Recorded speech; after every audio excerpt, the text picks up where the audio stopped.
Hi, I'm Val the Realtor. Welcome back to my channel. This week, we're going to be talking about why are they selling? A very common question.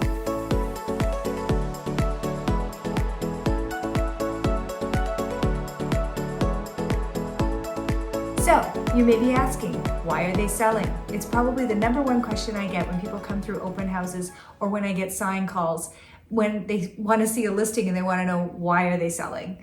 Well, first of all, we need to back it up. When a listing is represented by an agent, they're under what we call fiduciary duties. And so as agents, we have the number one duty is confidentiality. So essentially, we're not allowed to tell you unless the seller discloses. And there are a couple of scenarios like that I will get to. So over the years, I've developed my answer for why are they selling, because that never seems to satisfy buyers. And they think because we're under fiduciary duties of confidentiality, that we're hiding something. You calling me a liar? I ain't calling you a truther. No, we're not hiding anything.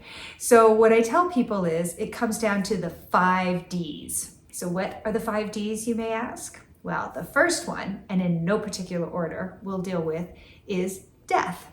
And we'll deal with death because, of course, we've just come off of COVID and there has been, unfortunately, a lot of people pass away, and it has changed people's circumstances and been the number one motivator for the sale. Of course, we have an aging population, so we've also seen a couple of transactions where they've just been, unfortunately, unable to move them into other accommodations prior to them passing away. One of the ones we see is death. Another common one that we often see is debt. Often people are selling because they want their cash out of the property. Now, whether they're selling to pay off their debts or to move into more affordable housing, it all falls under the umbrella of debt because we all have a certain debt ratio that we are comfortable carrying, and that can vary. So just because someone is selling because they're in debt doesn't mean they have to sell because of the debt. There is a very fine distinction, and we always pull title to make sure we're not going to have a short sale as a result of the debt.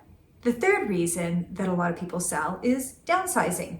Now, for a while there, it wasn't that common because a lot of the adult children were boomeranging back home during COVID, and the parents were happy that they hung on to the larger piece of real estate. But those children, adults, have now boomeranged back out of the nest and left these parents with empty nests. So increasingly, especially this spring, I started to see larger pieces of real estate in terms of square footage and land size come on the market as people were downsizing. Now, that is not necessarily a stigmatized thing for people buying a property, the same way maybe death and debt might translate into the buyer's head. But if they have been holding on to the property for a long period of time, there is a certain amount of providence that comes with downsizing because it means that home has served its purpose successfully with the family or that generation, and now it's time for the next family to come along. So sometimes in a downsizing situation where the property hasn't been on the market, sometimes for several decades, it can actually add value. So in those cases, I often tell the seller, why don't we disclose that you're selling due to downsizing, that you've raised your family, you've been here 28 years, your 3 kids went through the local school system, you love your neighbors, maybe that Leslie or Nadine that lives next door is just the best darn neighbor, she has rescued you so many times, then that is an example where we might disclose why the seller is selling, because of course it adds to the value of the property when it hasn't been on the market very often, if at all. The fourth D that often comes up as a reason for why people are selling is called deployment. It's a military term, which, as a lot of you may know, I'm a military wife, not now, but we were for many, many years. And deployment means basically where you're leaving your home base to go work somewhere else. You're being deployed. So it's sort of a fancy D word for relocation. So often properties come up because somebody is being sent by their employer to work somewhere else, and usually it's long-term, so they're going to sell the house and move. Occasionally, these properties come up for rent, and I do look after that as well because these people may be coming back to Calgary at some point. But 9 times out of 10, people will sell the property because they want to buy in their next location. So I call that reason deployment. Sometimes we can sniff out, or the buyers can sniff out when it's a relocation because maybe there's some pamphlets lying around or some other indicators like a Schedule A because the corporation's going to buy it at a certain date, that it is a deployment of sorts. But either way, it doesn't stigmatize the property. It's just another reason why the sellers may want their cash out as they go to their next locale.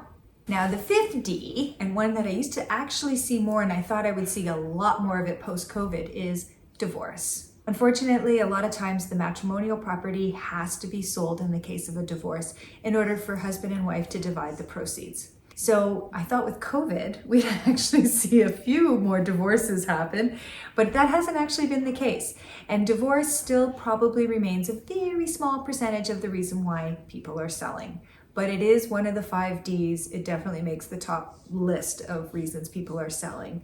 So to me, that doesn't stigmatize a property. To me, it's an opportunity. But sometimes I've had clients who've bought a property and they have found out that it was a divorced situation, and they will have somebody come in with the sage and clean the aura and the air because they just want to make sure all the bad energy's out of the house. It's really up to you. Well, on the topic of the reason people are selling, I thought I would also talk briefly about stigmatized properties. Stigmatized properties are properties that come with maybe a negative history that will affect resale. In those situations, we're actually required to disclose. So some of the big ones, of course, are grow ops. That we usually disclose. Now, if it's an estate sale, I always ask the sellers if the person passed away in the home, because some cultures would like to know that. Sometimes they like to know specifically where in the home, or if it was of natural causes or lovingly surrounded by their family, or if it was more a victim of crime.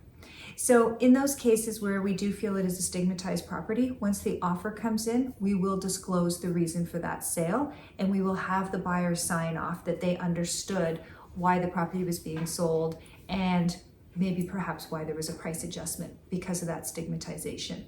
There's very few properties that actually represent a very small percentage. So it's rare that it happens, but often there will be something in the private realtor comments that we will pass on to you as the buyers if we feel that you need to know.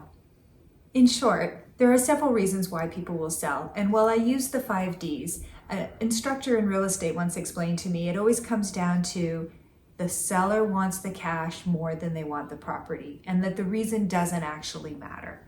So I try and convey that same messaging to the buyers that I work with or that come through the open houses that I host. And I hope that you will understand, really, at the end of the day, it doesn't matter why the property's being sold. If you like it, you can afford it, and you see yourself living there for at least 3 to 5 years, then the reason is going to become obsolete in the future anyway, and it'll become your new home. Thanks for watching this week's episode of Val the Realtor and learning about why people are selling. I hope this will help satisfy your curiosity as you look at your properties in the future and understand that it doesn't really matter. We'll hope to see you again next week. In the meantime, please hit the subscribe button, like, comment, and share. I'm always open to your suggestions of what you would like to learn about real estate, so I would love to hear from you. Have a great week.